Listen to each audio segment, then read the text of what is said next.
Hello అందరికీ, మా ఊర్లో వినాయక చవితి ఉత్సవాలు ఎలా జరుగుతున్నాయో చూద్దాం పదండి. ముందుగా మీటింగ్తో ముచ్చట్లు పెట్టుకుంటాం. ఆ తర్వాత గుడి బయట తోరణాలతో, గుడి లోపల డెకరేషన్తో గుడిని అలంకరిస్తాం. ఆ తర్వాత పూజలు దేవుడికి చేస్తాం, పుణ్యం మేము తీసుకుంటాం.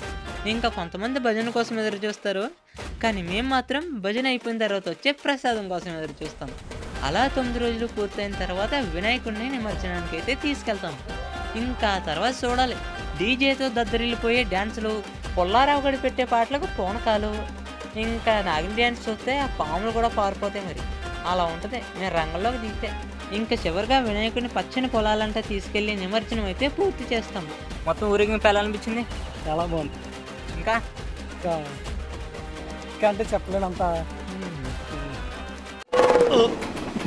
రావట్లేదే. ఈ ఫుల్ వీడియో మీరు ఇంకా చూడకపోతే నా ఛానల్లో ఉంటుంది, చూసేయండి.